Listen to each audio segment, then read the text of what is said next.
All right. Welcome, everyone. My name is Jesse Stife. I'm the president of the Reading League Florida. I am super excited to bring you tonight's session, Computer Adaptive Tests of Reading and Early Literacy, Uses and Considerations. I just have a few short announcements before we get into tonight's excellent content. I want to encourage everyone to keep up with the Reading League Florida on our various websites and social media platforms. The main way that we communicate with folks is through social media, and you can find us on Facebook at the Reading League Florida or at TRLFL. We're always disseminating high quality resources that are directly applicable to teachers, parents, other stakeholders. So please follow us on Facebook if you're so inclined. You can also find us at fl.thereadingleague.org. While you're on our various pages, I encourage everyone to consider joining us as members or making a donation. Your membership helps us keep the lights on and helps keep the free, high-quality professional development coming. So we are an all-volunteer 501c3 organization, and so this is only a labor of love that we all do for free. And every penny of the from membership and from donations go right back into the organization.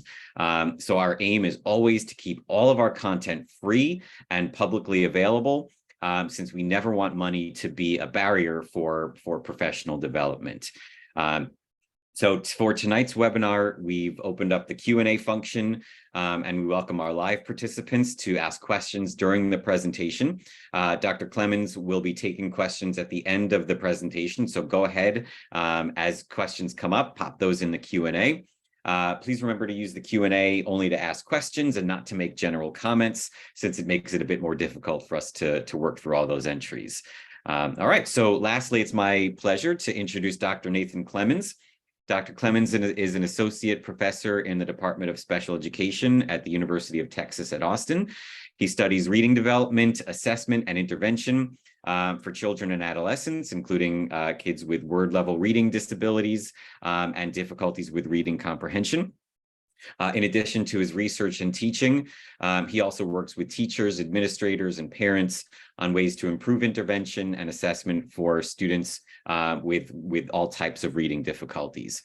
He's authored a large number of peer-reviewed publications, and the work that he's done over the course of his career has certainly informed the practices of many of us here at the Reading League Florida. So Dr. Clemens, thank you so much for taking your time to do this and your expertise, and please take it away. Thank you, Jesse. I appreciate that. Thanks very much. And hello to everybody. Good afternoon or good evening or good morning, depending on what time it is where you're joining. So good to be here and good to talk about this topic.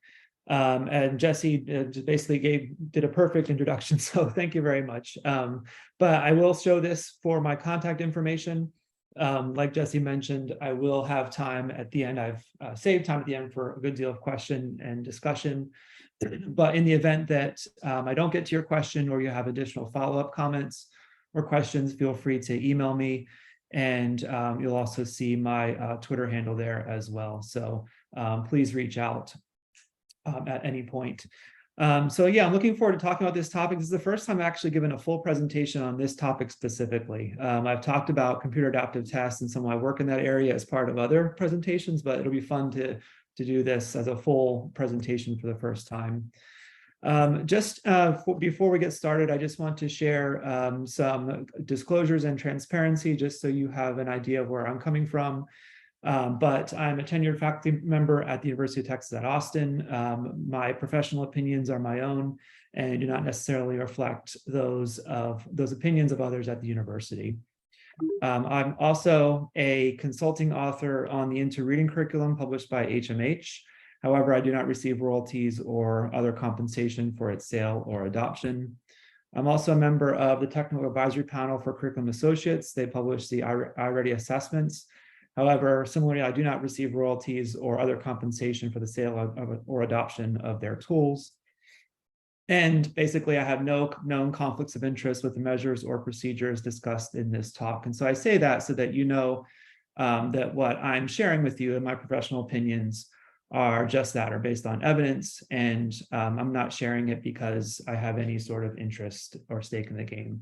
I'll be talking about computer adaptive tests, and I'll also be talking about STAR early literacy more specifically, which I've studied in a few publications that I'm going to share with you. But I think it's important for you to know that I don't benefit from users that adopt STAR, nor do I benefit from users that choose not to adopt it and adopt something else. So. Okay, so many of you here are probably familiar, at least to some extent, with computer adaptive tests. That's probably why you joined this session. Maybe they're being used in your state more readily now, more frequently, as in Florida, and perhaps in some other states. Some of you may have some questions about what these do, how they test students, and how they differ from traditional paper-based assessments. And then, of course, what does the evidence say? So I'm going to talk about some basics about what computer adaptive tests look like, how they're structured, how they typically test students. I'll talk more specifically about STAR early literacy and how we've used it in a couple studies and some results that we found.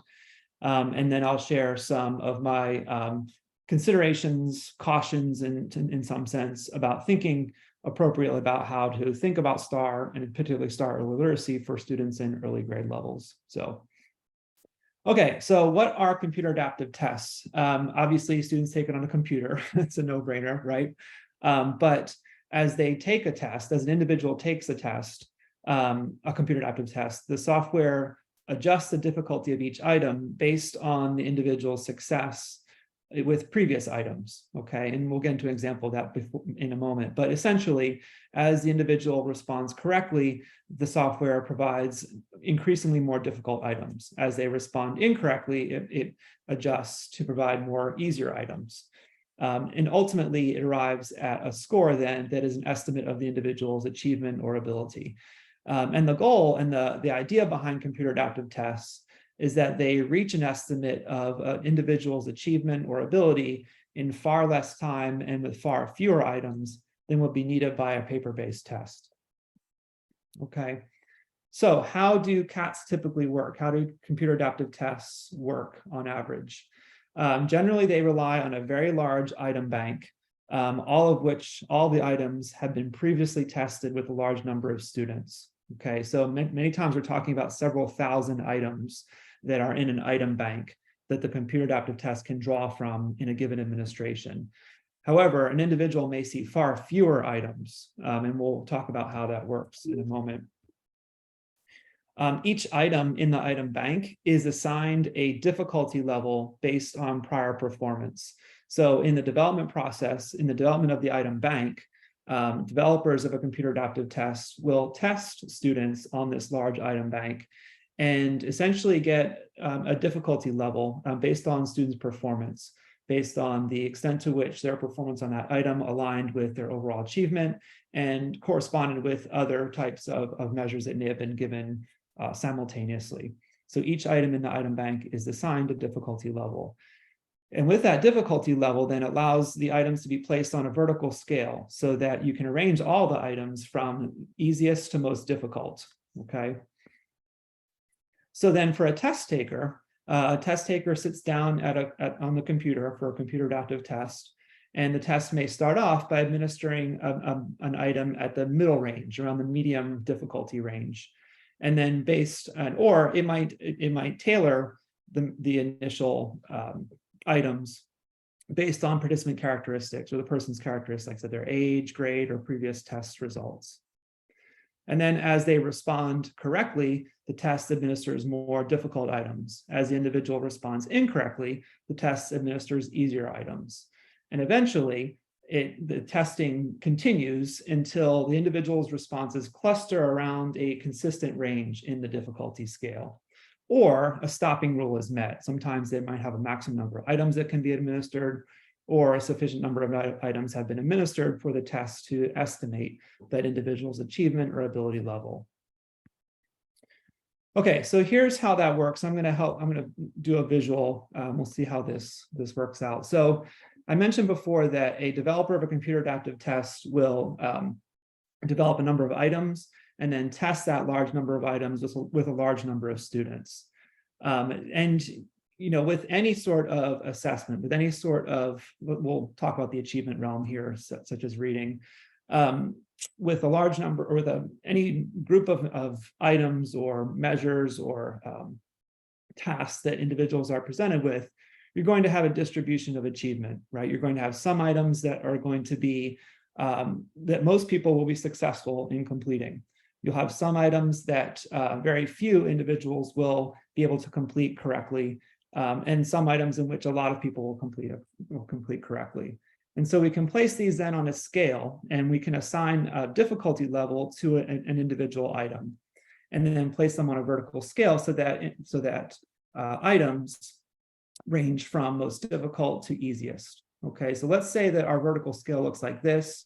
We have our most difficult item at the top, our easiest item at the bottom, medium level items in the middle, and then a whole bunch of items potentially within these ranges. Okay, and again, a computer adaptive test may have several thousand items in their item bank that are placed on this vertical scale. So individual comes down, they sit down at the computer for a computer adaptive test. The test might start off with an item at the medium range. Let's say that individual gets the first response right. A more difficult item is administered. They get that one right, and a more difficult item is administered after that. Then they get one wrong. It backs up to a less difficult item. Okay, here's a correct. Here's another correct, one wrong, one correct, and so on until a stopping rule is met, and the computer can estimate that individual's ability, right? Another individual might sit down and take that medium level item and get it wrong, get the next one wrong, get the next one wrong, and get one right, wrong, right, wrong, wrong, right, wrong, and so on. Eventually, the computer then adjusts and estimates the individual's achievement or ability level at a range like that. Okay, so that's essentially what's going on in a computer adaptive test, and how it is using a large item bank, but only administering a few of those items from the item bank to estimate that ability level. Okay. So STAR early literacy is one example of a computer adaptive test. There are others. There are some you may be familiar with, and some maybe people in the audience have taken themselves. For example, the GRE, the Graduate Record Exam, which up until rather recently was required for really any entry into a graduate level program in some cases, into a master's in some cases, or some cases a doctoral program. The GRE is an adaptive test, and you might remember experiencing that in taking it yourself. STAR literacy is one that it is being used quite a bit in schools across the US and in schools in other countries as well, and has been around for quite some time. And that's the one I'll talk about more specifically because that's popped up and appeared in several of the studies that I've conducted. The version that I studied and me and my team worked with was the version available across 2013 to 2017. From what I can tell in reading the most recent technical manual that's cited down below here from 2022, the most recent version appears almost identical. It seems like there's maybe the item bank is a little larger, but the structure of the skills that are tested, the types of items, the number of items, the adaptive nature, all seems to be the same. But just know that there might be some differences, and it might not be identical to the one that I'm sharing in the work I've conducted. Okay. Also note another caveat here that Renaissance Learning, who publishes STAR early literacy, they have recently released what they refer to as STAR CBM. This is that note here down on the bottom left. This is a set of measures that Renaissance includes that are not computer adaptive. Okay, some of them can be administered on a computer, some can be scored on the computer, but they are administered one-to-one, much like a traditional CBM would be. So an individual sits down with a student, administers a measure like word reading fluency, for example, and data are scored on the computer, entered that way. Okay, so STAR CBM is not a computer adaptive test. Just know that I won't be talking about that aspect. I will be talking about STAR early literacy in contrast to other individual CBMs, and you'll see that in a moment in a couple of the studies. Okay, STAR Early Literacy is designed for students in pre-K to grade 2, but as the publisher notes, it has been used into grade 3. Obviously, it's administered by a computer that can be with a keyboard or a mouse. And more recently, they also have options for administering on a tablet. In STAR Early Literacy, all students see 27 items per administration, but those 27 items are drawn from an item bank that now includes over 3,500.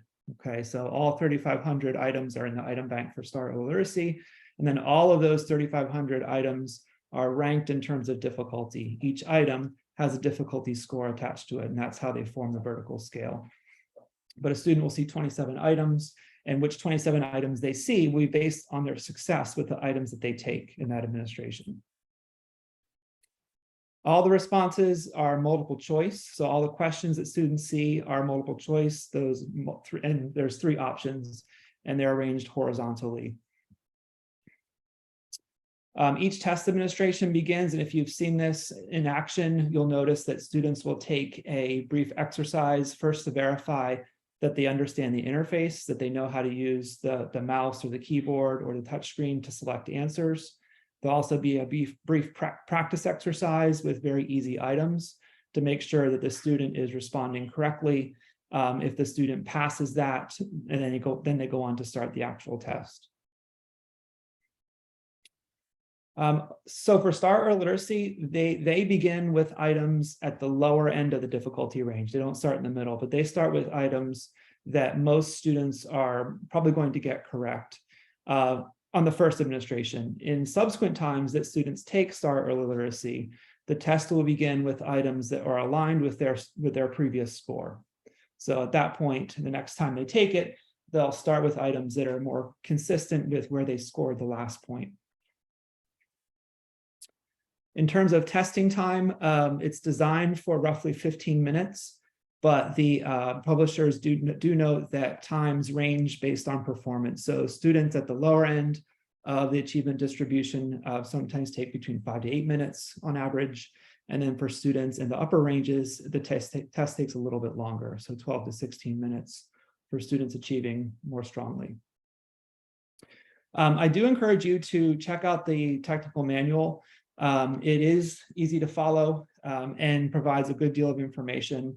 These are available. I've found several technical manuals just through Google searches. So a link is here.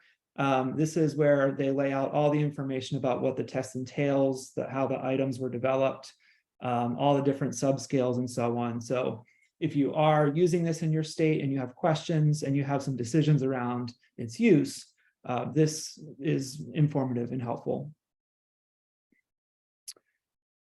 Okay, so STAR Early Literacy has what they refer to as 3 broad blueprint domains, and they consist of word knowledge skills, comprehend strategies, and constructing meaning, and numbers and operations. And then within those blueprint domains, there are subdomains within them, and you'll see, and a lot of familiar terms for you probably, in skills around the alphabetic principle, concepts of word, phonemic awareness, vocabulary, and so on. There will be a number of items that for each of these subdomains that feed into the blueprint domains. And there'll actually be subunits within the subdomains themselves. Remember, there's 3,500 items, so a lot of content that aligns with these types of skills and score domains. We'll talk about some of the implications in a little while about the reports that are generated that estimate scores in these particular areas and the things to consider about them. Okay, after a student has taken a STAR Early Literacy assessment, the computer or the software will generate a score for that student for that particular administration. A score is reported on a common scale across grade levels. So remember, STAR Early Literacy was designed for kids from pre-K to grade 2. And that scale basically is continuous. So and this is language directly from the technical manual. So the scale that they chose was chosen in a way that the range of scaled scores is 100 times the age for which STAR Early Literacy was designed. So about 3 to 9. So for example, a scaled score of 500 might be expected for a 5-year-old student, but be unexpected for an 8-year-old. Similarly, a scaled score of 800 might be expected for 8-year-olds, but would be unusual in 5-year-olds. Okay, so scores don't change in their scale across grade levels. It allows then for continuous monitoring across those grade levels and allows you to see growth and consider the student's score in relation to expectations based on their prior testing. And that's really what those scaled scores are referring to. Now, you might also see in how it's being used in your state, you might also see what's referred to now as unified scaled scores. Okay, so these are relatively newer. This is what Renaissance developed to help STAR literacy align with the next step in that STAR reading, which picks up in 3rd grade. So they use these unified scale scores to basically make a continuous scale or align with the scale used in STAR reading. So here now, new scale scores from 200 to 1400 correspond respectively to the lowest current STAR literacy scale score of 300 and point slightly higher than the highest current STAR reading scale score of 1400. Okay, so just to give you a sense of what those scores are referring to and how they're scaled. Okay, so let's get into some work that I've done with STAR literacy. That'll give us a vehicle for talking about some of its validity and some of its uses, and then we'll go from there. So the first is a study that was published in 2015. This appeared in School Psychology Review, the predictive validity of a computer adaptive assessment in kindergarten and first grade reading skills. So in this study, we had 92 kindergarten students. 71 of those students we were able to follow into first grade. They were administered STAR literacy by their school in the fall, winter, and spring of kindergarten, and the school was helpful enough to share those data with us from those administrations. In addition to this, the school administered STAR literacy measures, we also administered a set of additional tests to students beginning in May of kindergarten. So here we administered letter naming fluency, letter sound fluency, and word reading fluency. These 3 were paper-based CBM measures, one-to-one administration. Each were timed for 1 minute. Some of you are probably familiar with these measures, but briefly, letter naming fluency, students look at a randomly ordered list of letters and name as many letters by name as they can in 1 minute. Letter sound fluency, they look at a list of lowercase letters, again, randomly ordered, and identify the sound each letter makes as quickly as they can in 1 minute. And then word reading fluency, this I think came from Easy CBM. These are high frequency words, again, randomly ordered, and students read as many words correctly as they can in 1 minute. We also administered a set of reading measures in the spring of kindergarten and in the spring of first grade. So we had word identification from the Woodcock Reading Mastery Test, word attack also from Woodcock Reading Mastery Test, and CBM or oral reading fluency. That was only in first grade, however. That was a passage of connected text, and their students read from a passage for 1 minute. And the scores are the number of words students read correctly in that 1 minute. Okay, so let's look first at correlations. Don't worry about all the numbers. I'm going to throw a bunch of tables at you, but I'm going to walk through and annotate where to look through these. So first, in terms of correlations, how well do scores on STAR literacy align with other tests of word reading and reading development? So for example, if we look at the assessment or the measures of STAR literacy, these are listed in rows and columns 1, 2, and 3.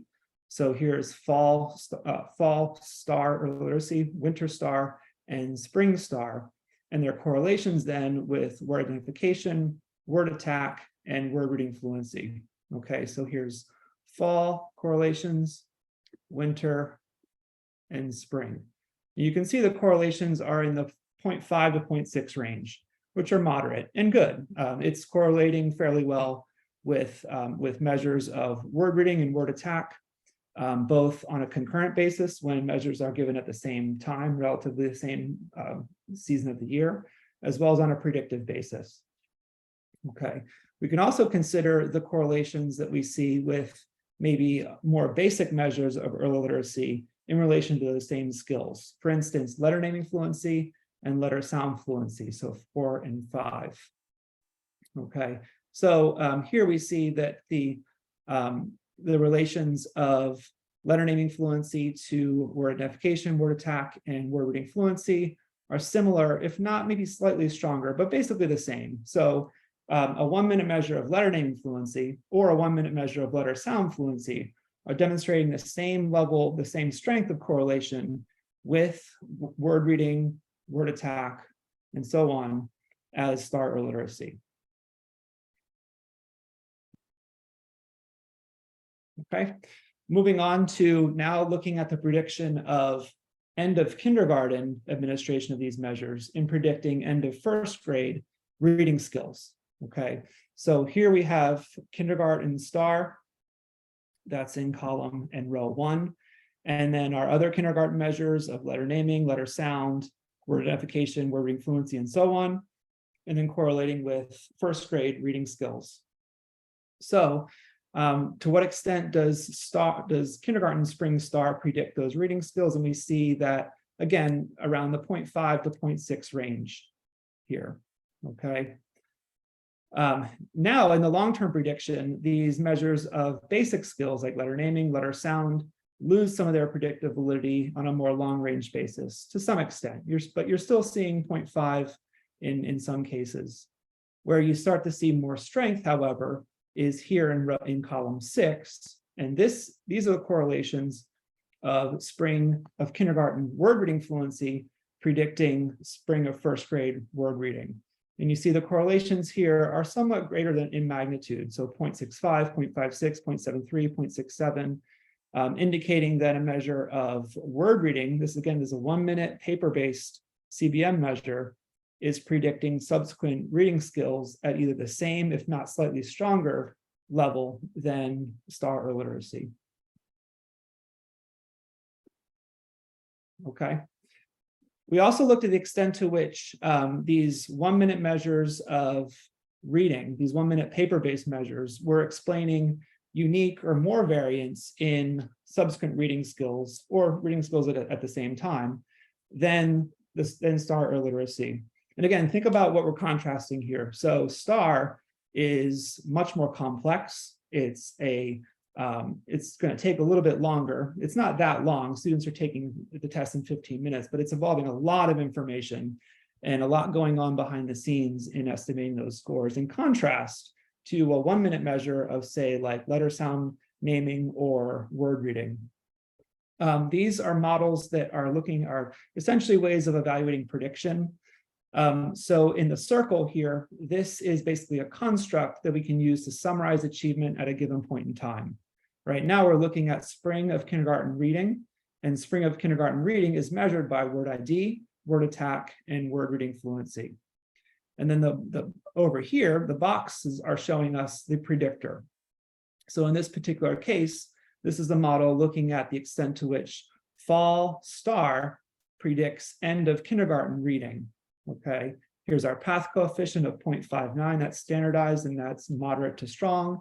And this R squared is showing us that 35% of the variance in spring kindergarten reading is explained by fall kindergarten STAR. Okay, which is a decent amount of variance. 35% is a good bit of variance in a long-term prediction like that. Okay. What's interesting, however, is that let's see what I want to show you here. When we add 1-minute measures of basic reading skills, we see that those continue to be significant, even though, actually, let's look at this one down here.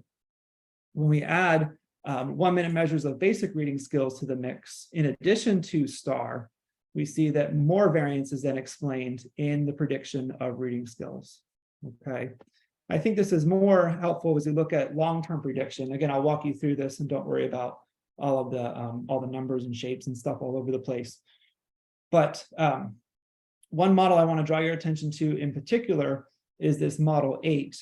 So here, what this is evaluating is the extent to which kindergarten assessment of STAR or kindergarten assessment of word reading fluency predicts first grade reading accuracy and first grade reading fluency.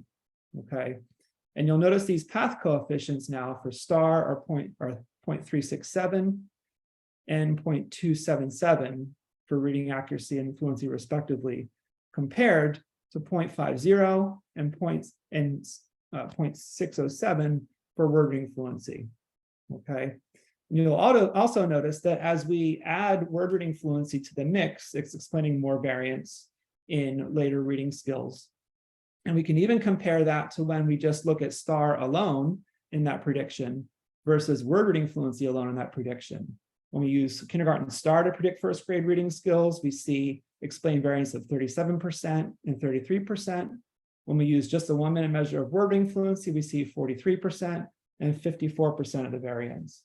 Okay, so STAR is definitely predicting later reading skills. There's no doubt about that. It's a predictor of reading performance and subsequent word reading achievement. But it's doing so at a rather equivalent rate, if not being surpassed slightly by a 1 minute measure, in this case of, say, word reading. Okay, in this study, we also examined what's referred to as classification accuracy. So this is really something that pertains well to screening. These kinds of analyses evaluate the extent to which a measure that indicates risk status is aligned with achievement on other tests. To what extent does a measure, an indication of risk status on a screening measure, really accurately indicate which students are at risk for subsequent low achievement? Or when the screening measure indicates this student is performing very well, to what extent is that an accurate reflection of stronger performance in that particular area? Okay, get rid of my pen here. So in this study, this is also the 2015 study. So using the literacy categorizations that SEL automatically generated, that STAR generated, our analyses indicated that when STAR said that a student was a transitional or probable reader, those are their higher categories at the time, they were very likely to finish kindergarten with word reading skills that were above our criteria. Okay, so basically what that's saying is that when STAR said a student is a stronger reader, that was very likely to be true. However, on the other hand, when STAR said that a student was at risk, it was less accurate in accurately defining that. Okay, it was unclear what category they would end up in when they actually took the test of word reading. And so basically, the 40th percentile STAR uses typically to designate risk status. That tended to be more accurate at identifying students who are not at risk for related word reading difficulties. That's referring to specificity in the classification accuracy world, but less accurate identifying who was at risk, that sensitivity. We did work on adjusting the cut score. We did some tests where we said, if we adjust the cut score, can we improve that? We did find that adjusting the cut score improved sensitivity, but then resulted in higher numbers of false positives, basically saying that STAR marked some kids as at risk, but those kids really weren't. Okay. The paper-based measures of alphabetic fluency, either letter naming, letter sound fluency, or wording fluency, showed either similar or superior accuracy compared to STAR or early literacy at those time periods. However, what we didn't have data on was the comparison of those paper-based measures to STAR in the fall and winter of kindergarten. Remember, where we started administering additional measures began at the end of kindergarten. And it's possible that fall or winter STAR may have more utility as a screening tool because it has a much lower floor, right? Think about measures like letter sound fluency. When kindergarten kids come in, letter sound correspondence is a common target of kindergarten curricula, especially across the early part of the year into the middle of the year. Even letter namings to some extent, you may have some floor effects. STAR early literacy starts off very, very low with print awareness, with other aspects of language and literacy.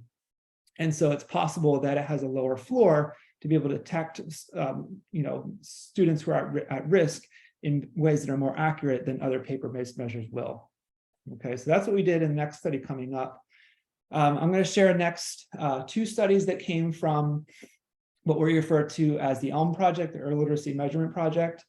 This is a grant that was funded by the U.S. Department of Education, Institute for Education Sciences. The aim of this project was to investigate the technical adequacy of published measures for monitoring kindergarten reading progress. Many of you are probably aware that there are a number of measure vendors and measure suites out there that offer measures for screening and progress monitoring for students in early grade levels, particularly kindergarten. So you have DIBELS, AimsWeb, FastBridge, EasyCVM, Acadience, measures from iReady, and of course, computer adaptive tests like STAR Early Literacy. So in this project, we had 426 kindergarten students.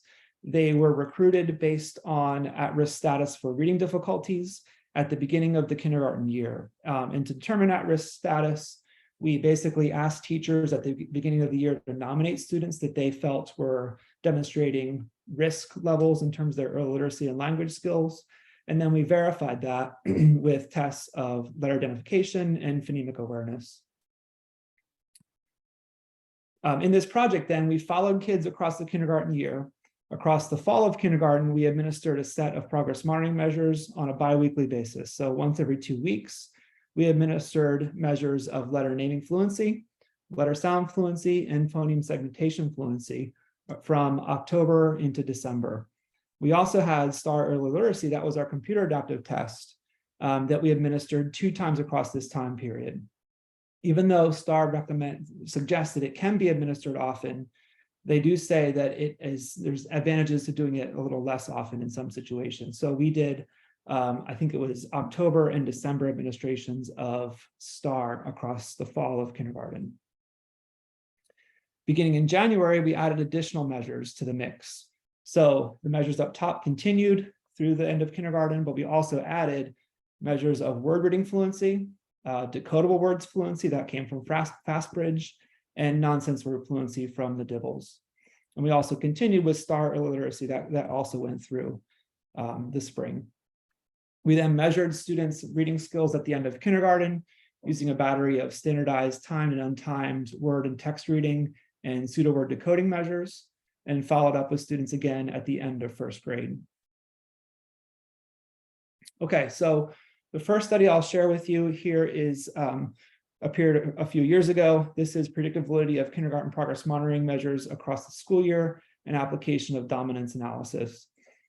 So what we want to do with this one was conduct dominance analysis to really compare measures collected at the same point in time to determine which were more predictive of others administered at the same time.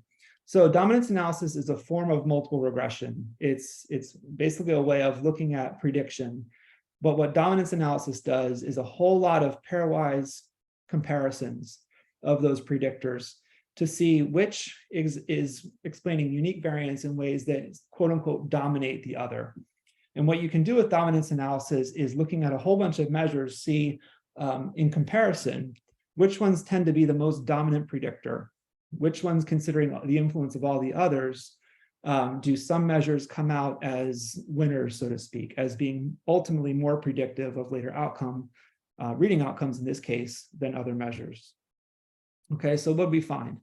So first, we looked at the measures that were administered across the fall of kindergarten. We looked at the October time point, and we looked at the December time point of these measures in predicting reading skills at the end of kindergarten.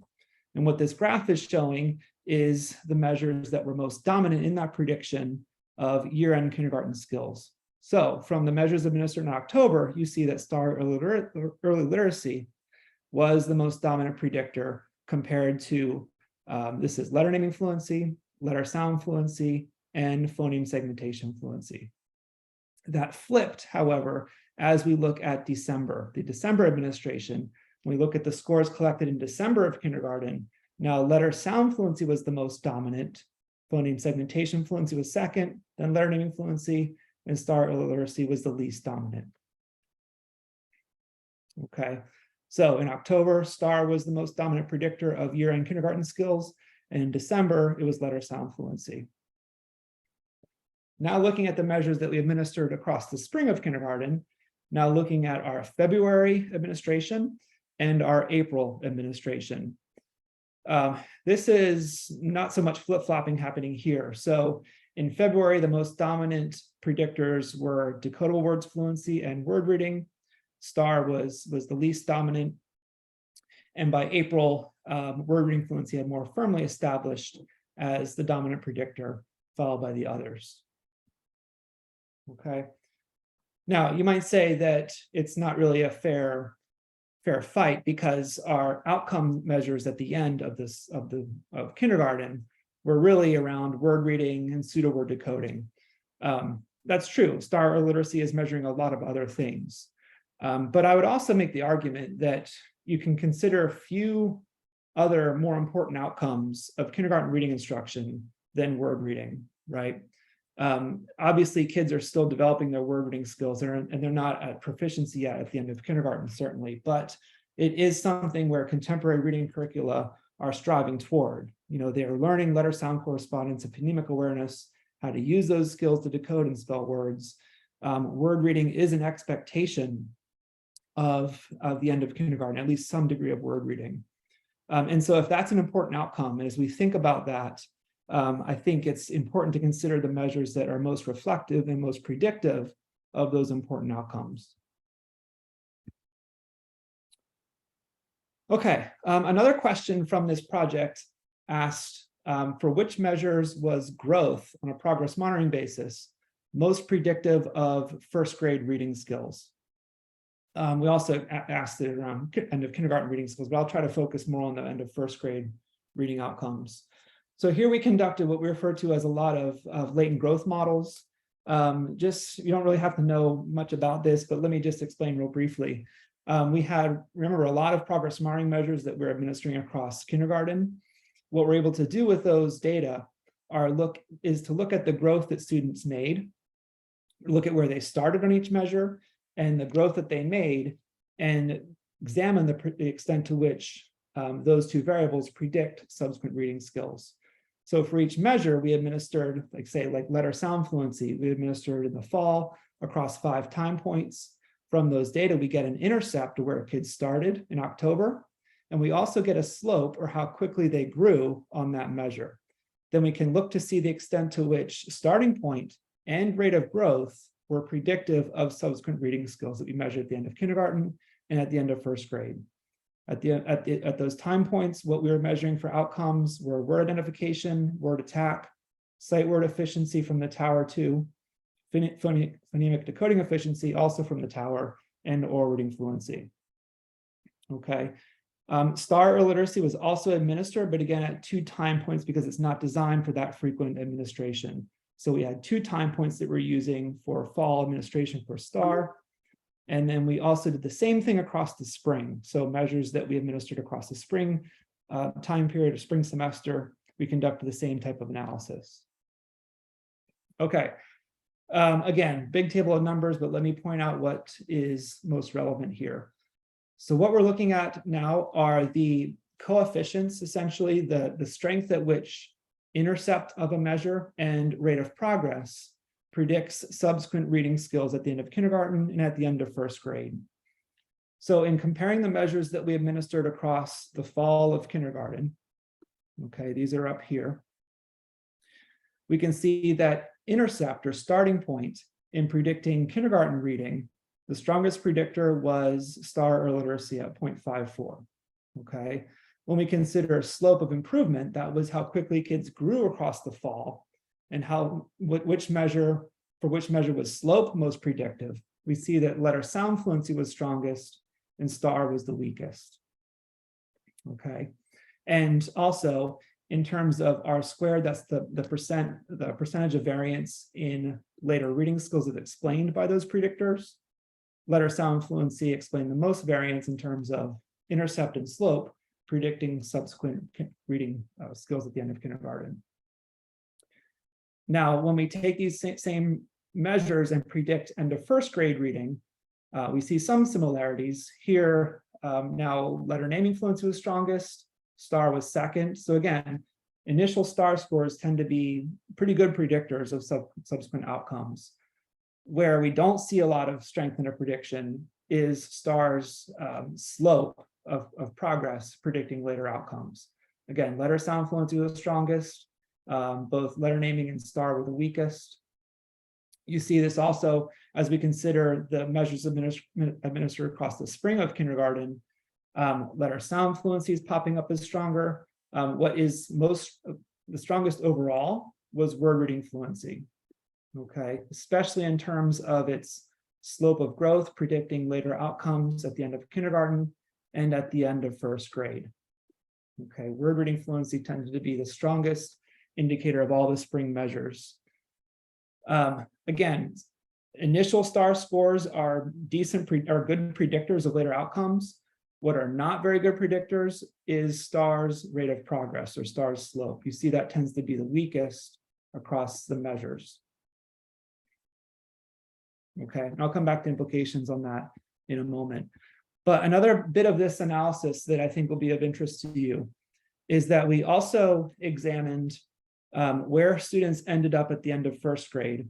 And we used something that's referred to as latent class analysis to categorize students into 3 achievement categories.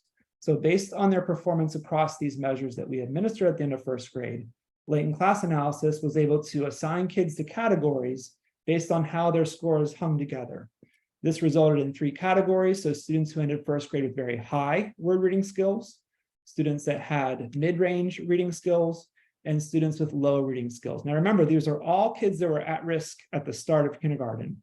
But just because they're at risk at the start of kindergarten doesn't mean that they're going to remain that way, right? Different kids respond to instruction in different ways. So we had a portion of students that, despite risk status in the beginning of kindergarten, still ended first grade with rather high word reading scores. We had also kids who started low but ended in middle levels, and then kids who started low but also remained low across that time period.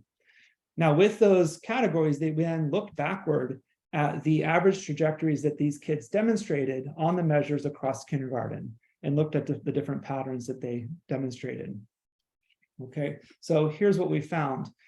So what we found was that on some measures, we see that status and progress is more defined by initial starting point with stable growth over time.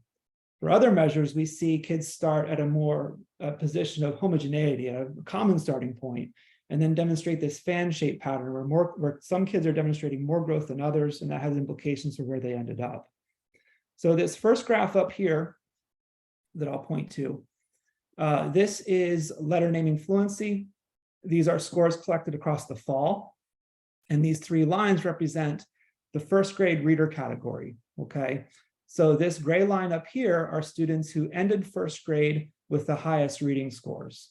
The dashed line are students with the mid-level reading skills at the end of first grade, and the solid line are the students with the lowest reading skills at the end of first grade. And these are their letter naming fluency scores across the fall of kindergarten. You can see it's relatively stable in terms of trend. Kids are more defined by where they started, differences at intercept, but not many differences in slope. Okay, in contrast, letter sound fluency, we see a different picture. Here, kids start from a relatively similar starting point, 10 points or below on average. But the kids who ended first grade with the strongest reading skills, they made the most growth across the fall of kindergarten on letter sound fluency. You see what happened with the kids with mid-level first grade reading skills and then the lowest. Okay, now here's STAR.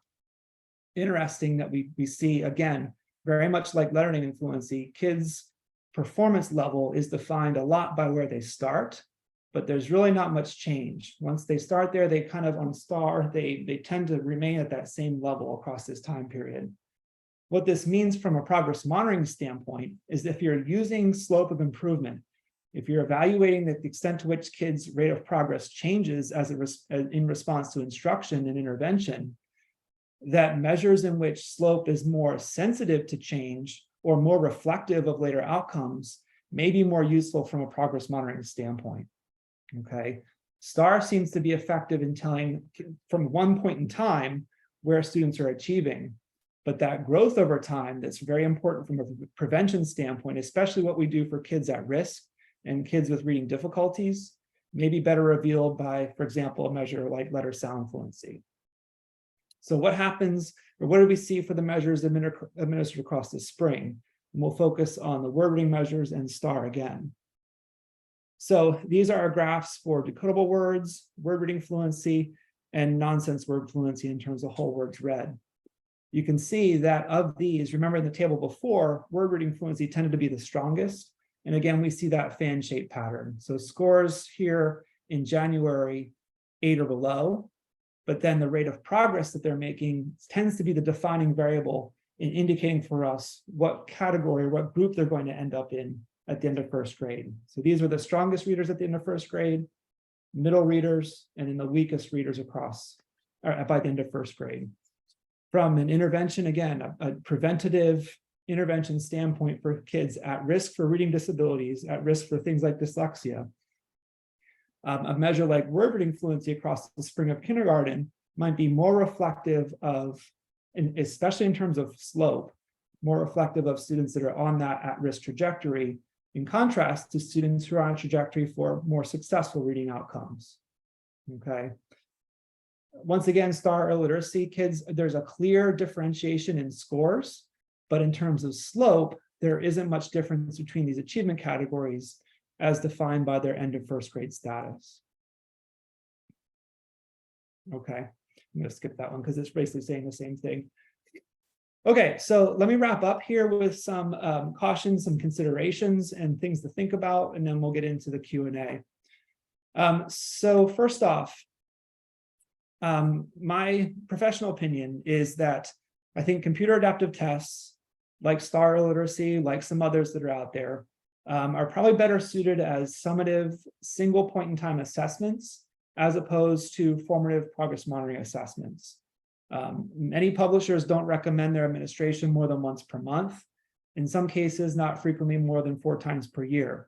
If you're involved in intervention for students with reading difficulties, you know that more frequent data gives your teachers and your interventionists information on when to adjust instruction or when to recognize when successful programs should continue.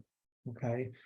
And so STAR or other computer adaptive tests may be better suited for those one point in time screening type of assessments to give you a sense of what students are at risk and who we should pay more attention to.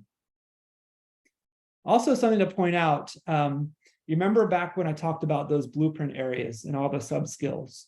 If you've ever seen a report from STAR early literacy, kids will get a scaled score, but they'll also get estimated scores in those subdomains. What's very important to recognize about that, though, is that not all students may see items in some skill areas or may see very few items in some of those skill areas. Remember, they're only seeing 27, and there's a lot of different domains there. 2 different kids may see completely different items because, again, the items that they see are based on their success of previous items. The software will still estimate a score and a level in those domains based on their responding to other areas, right? And all items are vertically scaled and all have a difficulty score attached to them, enabling the software to do that. But you just have to keep that in mind, that just because the software is estimating a score for phonemic awareness, for example, doesn't mean they saw a whole lot of items in phonemic awareness. That's not always well understood in looking at that report and should be considered. Okay, obviously they require technology. Sometimes that's easier in some schools versus others. They do take more time than, say, like a paper-based assessment. However, you certainly can offset that issue by the fact that if you have a computer lab, you can get an entire classroom of students done in 15 minutes. Okay, so you have to think about the trade-offs there, the technology burden and so on, the internet capacity, but also the fact that you can test a lot of kids in a very short amount of time. Especially as you're thinking about early grade levels, kids need to be comfortable with the interface. Whatever is being offered, whether it's a computer mouse, a touchscreen, a keyboard, this has to be taken into consideration. When we were using STAR, the touchscreen options weren't available. And even in those time periods, 2015, 16, 17, we had kindergarten kids sit down and look at the mouse and say, like, what the heck is this, right? And so consider the interface and how familiar your 5-year-olds will be with it to be successful. You also have to consider on-task behavior. 15 minutes for a kindergartner, especially an early kindergartner, can in some cases be an eternity. So, and if you're also talking about kids with academic difficulties, you're more likely to be dealing with attention difficulties and so on. So those kinds of issues have to be taken into consideration and I think have implications for how we're monitoring the assessment and interpreting the scores that are resulting. Also keep in mind that most computer adaptive tests are using multiple choice responding. That's fine in some senses, but when you're thinking about the assessment of, say, letter sound correspondence or word reading, know that kids are selecting a choice rather than reading the word out loud, right? So the software might say, choose the word cat, and they have 3 options. The student is then selecting on the word cat. Obviously, it's going to take some orthographic knowledge and some word reading knowledge to answer correctly, but they're still choosing from 3 options, and that kind of thing has to be considered. It's different from sitting down and having a student look at a word and read it out loud to you. So overall, I think computer adaptive tests are well suited for situations in which you want a global estimate of student performance within or across academic domains at a single point in time. Those might be summative assessment situations. That might be universal screening, I think is a good place for that. However, you have to be very careful when considering how it's being used in progress monitoring roles. I think you also have to be considering how it's being used or what you also have available that could be giving you other information on student performance. And that leads to this last slide in keeping an accurate perspective of screening and what we're actually intending to do with screening, and maybe how measures like computer adaptive tests, like STAR, are being positioned in schools right now and how policies are being driven around them. So keep in mind that screening is intended to briefly and efficiently identify from a larger group of individuals, a smaller subset of individuals who we need to attend more to, okay? That's what screening is doing. Screening is not meant to formally identify difficulties. It's not meant, and certainly not meant to formally identify disabilities like dyslexia. So when you see tools come in for dyslexia screening, know that that's designed to take a larger population and narrow it down to a much smaller one, a more manageable population that we can attend to more carefully. Those measures are not designed to formally identify dyslexia, okay? It's the same way if you think about hearing and vision screening at schools. That's been in place for decades. But those hearing and vision screenings are designed to find the kids who may have difficulties in those areas. We don't give kids glasses immediately at that school-based vision screening. Those kids are referred to the optometrist for further examination, okay? The same thing is going on with academic screening and things, and when we're using tests like STAR, okay? More assessment is needed for the kids who the test says are at risk. For the students who say that the test says we need to pay more attention to, now we can take that smaller group of students and consider them more carefully, administer additional assessments, maybe administer some or design some intervention and monitor progress. And then we can make those more consequential decisions about placement, about intensification of intervention, and so on. So I think when used and thought of correctly, computer adaptive tests like STAR can play an effective role in screening. I think you just have to think carefully about how the data are being used. And I think you also have to think about the possible issues that can arise and the considerations you need to have when considering what instruction should look like. Okay, they're designed to give rough indications of risk and overall achievement. What we're getting from them from an instructional design standpoint may be rather limited. We have other tools we can use to get more specific information on what we should teach and how often. Okay, well, thanks very much. Again, we have lots of time for questions and discussion. I'm sure there's many. And I see there's 56 items in the chat, so that's great. But again, take note of my contact information. If I don't get to your question today, please follow up afterward. Excellent. Thank you so much, Dr. Clemens. That was fantastic. Tons of depth.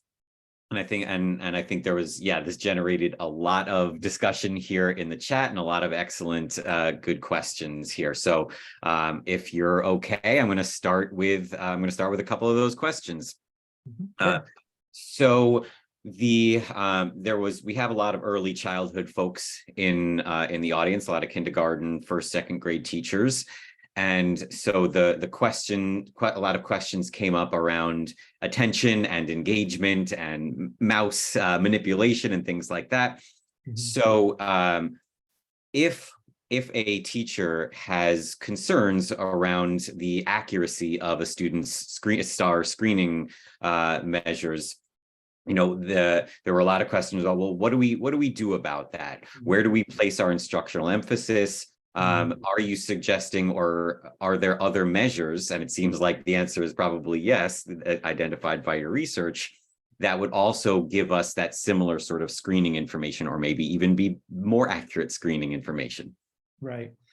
Yeah, it's a great question. So I think in times in which you think like behavior interfered with their scores on a computer adaptive test like STAR, there's a couple of things you can do. So for one, the technical manual does say that you could administer on a weekly basis. What STAR does in repeat administrations is it pulls different items. So it knows it's the same kid, by their login and everything, and it'll give them different items. And so you won't have practice effects, basically. So you could repeat administration if you feel like that their score was spoiled by behavior. That could be one option. Second could be, like you mentioned, if you have access to other CBM or paper-based measures, if you have access to STAR CBM, for example, with measures that are aligned or consistent with the kind of skills you'll be teaching very soon, and you want to see where students are how they're performing, something like that could be an option. Early in kindergarten, you can consider something like letter naming fluency or phoneme segmentation. By middle of kindergarten, letter sound fluency starts to become very important. Certainly across the second half of kindergarten, you can consider letter sound fluency or word reading fluency if your program or your curriculum is targeting those things. So I think two options, again, repeat administration is possible, and then also following up perhaps with additional data help give you a better picture if you're concerned about the accuracy of that score. Excellent. So then there was another question just came in the chat, or maybe it's an observation that you can kind of talk about. They have noticed that schools are using STAR for progress monitoring, but also using STAR scores as IEP goals, or to progress monitor IEP. Can you talk about your feelings about that? Well, I think first of all, in using STAR for progress monitoring, I think you just have to be cautious about what you're doing. Very often in progress monitoring situations, we are measuring students' responsiveness to an intervention.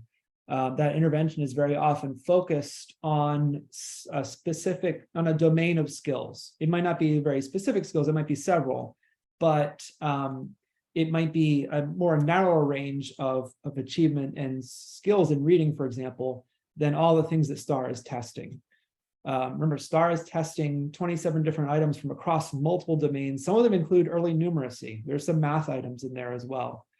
What the STAR score is telling you is basically where a student falls in relation to other kids across all those different domains and on that vertical scale. So I would really caution users about considering any computer adaptive test scores for progress monitoring. I think there you want to have measures that are more aligned with the kind of skills you're teaching. If this is a first grade student with significant difficulties in word reading, I'd be targeting phonics skills and letter sound correspondence and phonemic awareness. Most likely, I'd be looking at their improvement in word reading. I'd want to see a measure of word reading fluency, for example, or oral reading fluency, and how they're able to automatize word recognition and text reading fluency skills in response to that intervention. A lot of other things are being tested by a computer adaptive test that may not align with what you're doing in the intervention. I think that also relates and has implications for IEP goals. What exactly is the IEP, what is that exactly the behavior that you're expecting there? And knowing what the performance is and all this, the subdomains that are being tested. I can't comment too specifically on it because I think it would vary by each individual, but I think you'd have to think very carefully about the value of a score on a computer adaptive test as an IEP goal. I'd rather see something more specific around, say, their word reading accuracy, their word reading fluency, their letter sound correspondence, and so on. No, I fully agree with that. As a fellow special education oriented person, I'm very much with you there. We had during the portion of the talk here where you were talking about the slopes of the different sorts of assessments. Mm-hmm. There were some comments around STAR's rate of progress or STAR's slope not being as predictive relative to like a DIBELS or another curriculum-based measurement assessment. There were questions around, well, what are we to take away from that? Does that indicate that growth on STAR from an administration to administration or lack thereof doesn't mean true gains, or it doesn't mean true gains in skill? Can you talk a little bit more about that? Sure. Yeah, I think you have to think about it in terms of as you think about rate of growth in relation to subsequent performance, there's basically what those analysis said was that the rate at which kids grew who ultimately demonstrated the lowest reading outcomes didn't differ very much and wasn't a meaningful indicator of performance in relation to kids who scored much higher later. In contrast, you can think about where they are at a given point in time as perhaps being more important.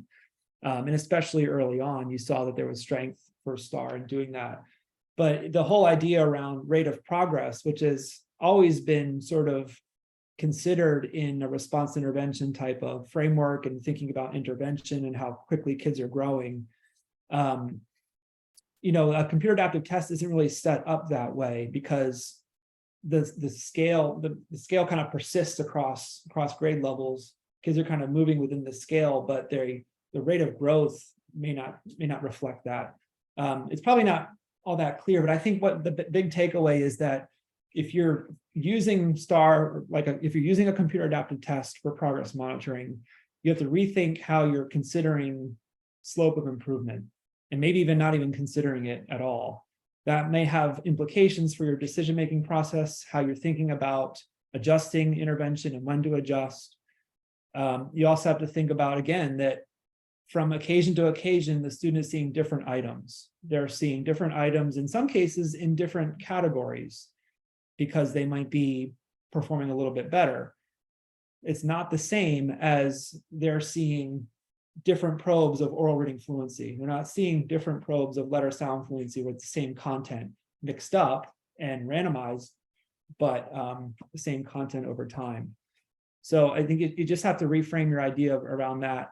Again, I think decision-making processes in terms of intervention, prevention types of services we're providing, measures that give us a sense that a kid that is growing faster is on a better trajectory. That just tends to make more intuitive sense and it helps with our decision-making. In contrast to a kid who's flatlining in word reading fluency, that very clearly tells us that a student is not making the progress that they need in a very important skill and serves as an alert that some intensification is needed. Yeah. So there are a couple of related, just pragmatic implications of these things, sort of questions here in the Q&A around what is our assessment ecosystem? What should that be looking like? And it sounds like there are the takeaway from this is that STAR or other computer adaptive assessments are good at screening our 3-time-a-year benchmark assessments. Mm-hmm. And the more accurate measures for progress monitoring might be a STAR CBM a Dibbles, an AimsWeb, a FastBridge, those 1 minute fluency based, skill based assessments that are more sensitive to growth and are more and are just consistent assessments, time probe over probe. Yeah, I would agree with that. I think from my perspective, I'd agree. I think STAR's there for screening. I think you could think about there's some places where you can consider sort of a secondary screen for the kids that are at risk, right? When you have a smaller group, a much more manageable group, you could administer an additional measure with those kids that gives you more precise information for designing instruction. Again, STAR is going to give you a rough estimate of achievement, but I think it's limited in its ability to tell you what you should teach. What's also, and we saw this in one of our studies, was that when STAR says that a kid is reading really well, that's usually true. And that's pretty helpful, because that's kind of what you want a screening measure to do, is in one sense tell you who you don't have to worry about very much. And so if a screening measure is pretty good at that, that's nice. Now with the lower end of the spectrum, it's not as accurate.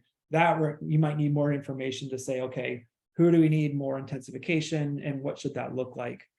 And then, like you said, for progress monitoring there, I think you'd have to consider measures that are going to give your teachers, give your interventionists the information they need to know when a successful program should continue, or when an unsuccessful, or when students aren't making progress and instruction should be adjusted. And to me, in my opinion, I think measures that are more closely aligned with those direct skills are more informative of that. Yeah, I totally agree here. So there was there's another question around STAR reading, not STAR early literacy. That your research primarily has looked at STAR early literacy.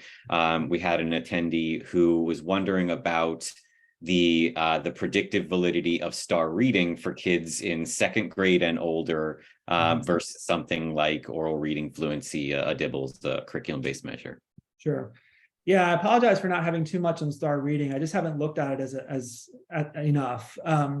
My sense is that it does perform better in some cases, for even better for screening, I think, in some situations. Basically, you have a test where, as kids get older, I think there's more of a place for tests in which kids take independently on the computer. They're, for the most part, by and large, by middle elementary grades and up, they're in a place where they can read text independently. And the computer has more options for evaluating reading skills from that standpoint.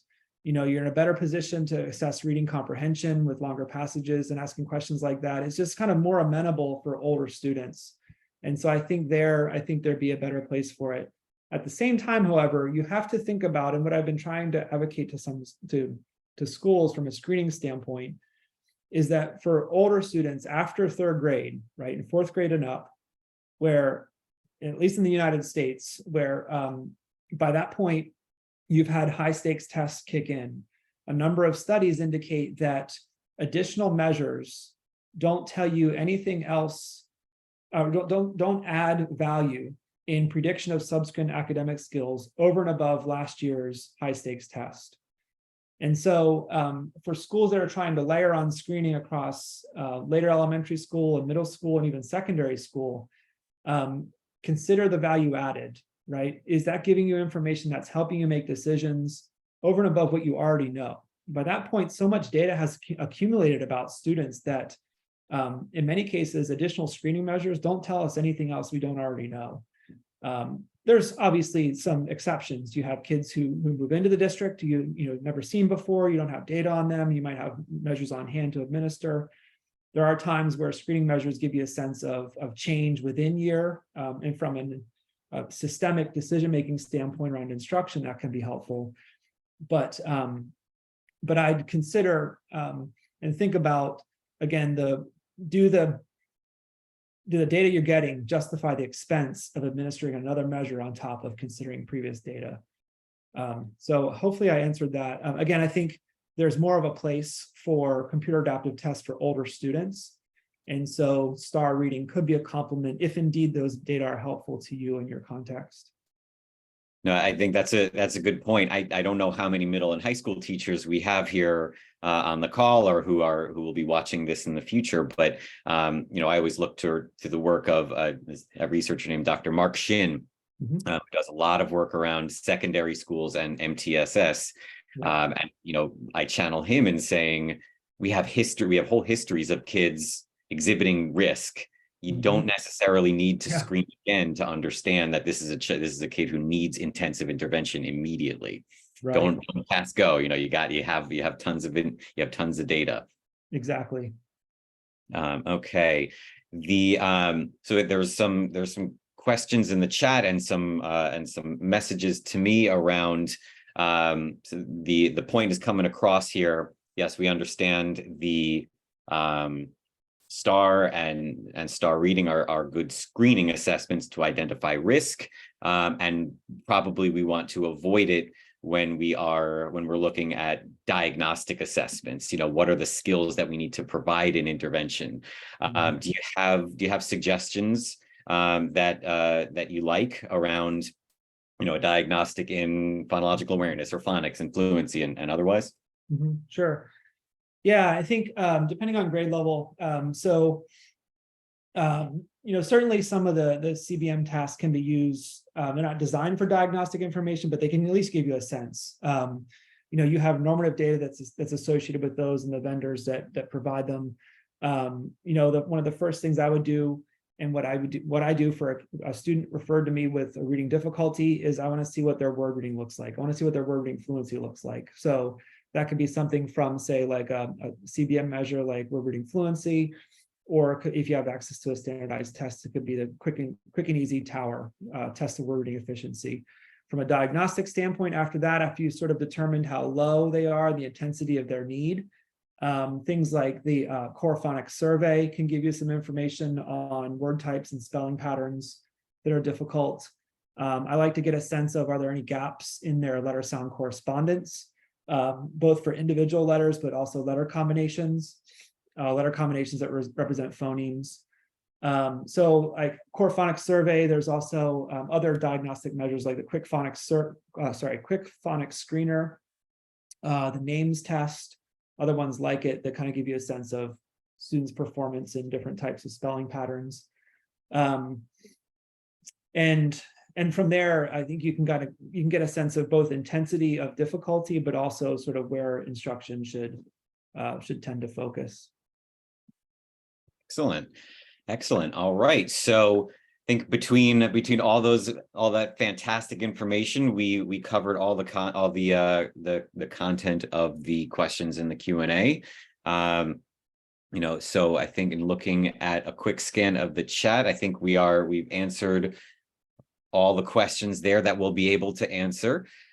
So we'll go ahead and we'll bring this the session to an end. So thank you so much, Dr. Clemens. We really appreciate your time and the generosity with your knowledge here. I certainly learned quite a bit. I know that the folks on the webinar here have learned quite a bit, and folks who are going to be watching this at some point in the future have will learn quite a bit here. And so I'll let you know, let me give another quick shout out to the Reading League Florida. Again, follow us on Facebook here at the Reading League Florida, or at fl.thereadingleague.org. And Dr. Clemens, if you have any parting words for the audience. Yeah, thank you. Thanks again for having me. Thanks again for all the work you're doing. I really appreciate you your Reading League chapter and all the Reading League chapters across the country. So, but thanks again for having me. Thanks for being a great audience. Thanks for not getting scared off by all the tables and figures. I saw some people duck out, and that may be why, but but otherwise, please reach out with any questions and further conversation. Excellent. Thank you. We're keeping some science in the science of reading here. All right. Well, thank you very much. Thank you.